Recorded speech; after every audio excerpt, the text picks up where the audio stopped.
Trending ngayon sa mundo ng showbiz ang isang blind item na mabilis na kumalat sa social media kung saan sinasabing may isang sikat na aktor ang umano'y nag-propose na sa kanyang ka-love team. Dahil sa mga pahiwatig at detalye, maraming netizens ang agad na nagturo kay na Kim Chiat Paula Avellino bilang tinutukoy sa naturang blind item. Ayon sa mga kumakalat na haka-haka, tila swak umano sa dalawa mga clues na ibinigay. Mula sa kasikatan ng kanilang tambalan hanggang sa kanilang madalas na pagsasama sa mga proyekto. Dahil dito, lalong uminit ang diskusyon online, kung saan marami ang nagtatag sa tambalang Kim Pao at nagtatanong kung may katotohanan nga ba ang balita. Gayunpaman, hanggang sa kasalukuyan ay nananatiling walang kumpirmasyon mula kina Kim at Paolo tungkol sa naturang issue. Wala ring anumang pahayag mula sa kanilang kampo na magpapatunay sa sinasabing proposal.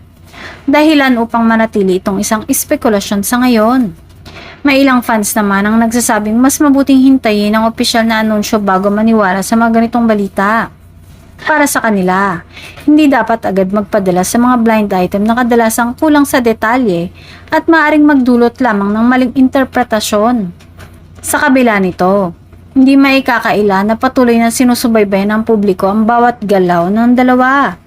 Dahil sa kanilang on-screen chemistry at natural na closeness, maraming umaasang may mas malalim na ugnayan ang namamagitan sa kanila. Sa ngayon, nananatiling palaisipan kung may katotohanan nga bang usap-usapan. Hanggang walang opisyal na kumpirmasyon, ang umano'y proposal ay mananatiling isang intriguing na chismis na patuloy na pinag-uusapan ng mga netizens.